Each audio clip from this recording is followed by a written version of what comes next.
And at one point, Tom sat back in his chair and said, "I'll never forget those pomegranates." And I said, "Tom, I have I think it's pomegranate memory." And I told him what I remembered, and he looked over at me, reached over and touched my shoulder and said, "Midori, that was me and my two friends."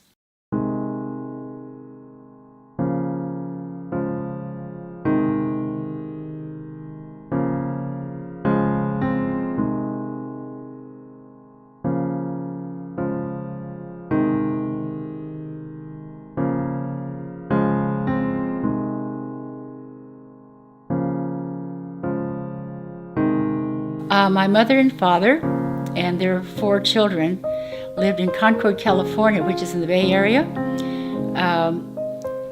when Pearl Harbor happened, and they were told they had to leave their home. And when the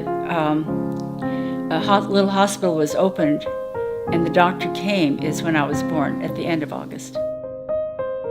I have several memories as a child, but the most significant one was of seeing, I was at the edge of the camp when I saw this huge cloud of dust.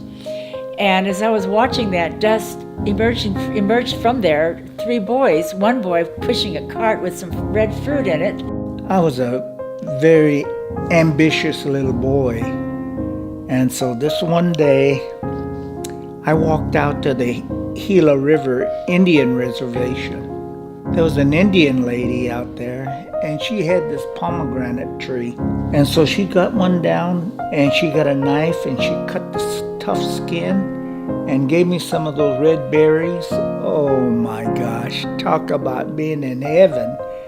In those days, it was a wartime, and so they needed steel. So I picked up these nails and put them in a cup, and I went to the camp officials, and they gave me a nickel for a cup of nails.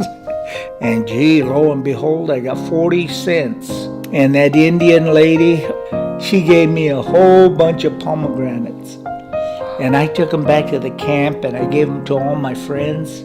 That image has been in my mind ever since I saw it and I must have been 2 years and 3 months when I saw it, because that's pomegranates ripen in the fall. About a year and a half ago that I got to meet Tom at the dedication of the Nozomi Park. So I introduced myself to him and I said, I was born in the canal camp.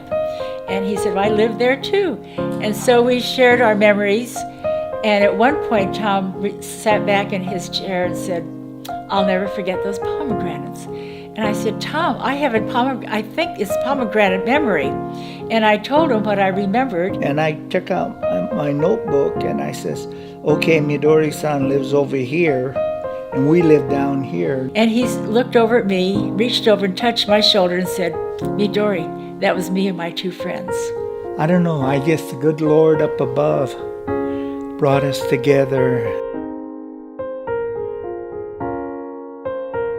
The older generation probably want to keep it to themselves. However, it's a part of our American history.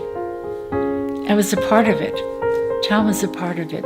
You know, if they keep it inside and don't let it out and become a full-fledged citizen, you're losing out on life. It was a very dark time in our history.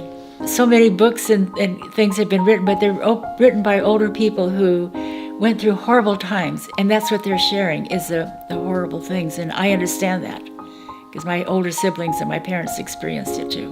However, learning that many, many people don't know anything about the Japanese internment camp, or know little about it, and they're curious, it gives us an opportunity, or me an opportunity to share.